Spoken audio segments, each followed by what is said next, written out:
Palestine Muslim issue नहीं है. It's not a Muslim issue. In Palestine, you have Christians, you have Jews living there, and where the Jews who were the community which became the victim of Nazis at that point of time. Today, the same community is committing atrocities, human rights violations, the most cruel crimes against Palestine people.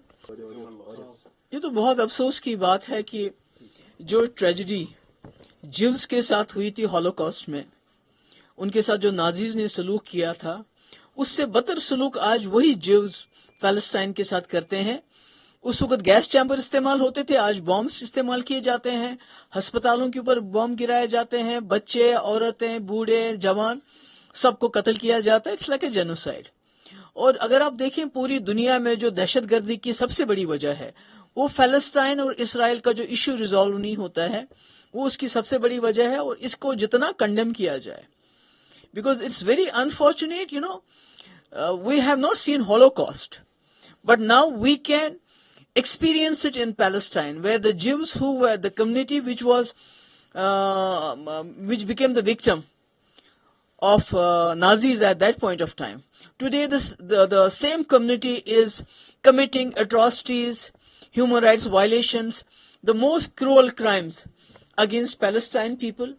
And I believe that, you know, half of the terrorism that we see around the world who go on killing innocent people is because the Palestine and Israel issue is not resolved.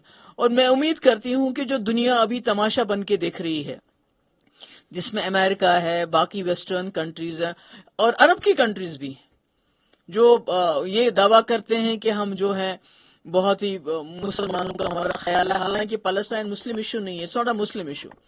In Palestine you have Christians, you have Jews living there.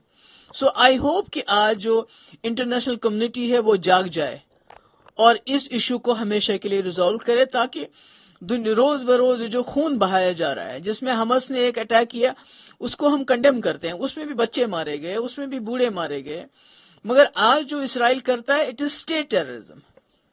तो इसको जितना भी condemn किया जाए वो कम है. और at the same time the issue has to be resolve now. They are not doing anything.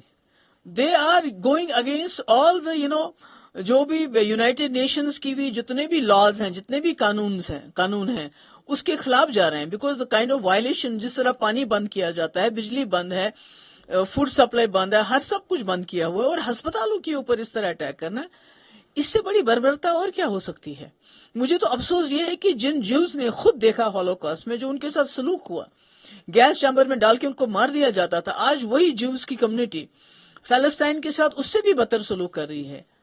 तो ये Pakistani Rangers did a ceasefire violation, which results 2 BSF Jawan seriously injured in diaspora side. It's very unfortunate, you know, the ceasefire was holding on very nicely, but what has happened is very unfortunate. It should not happen. Thank you very much.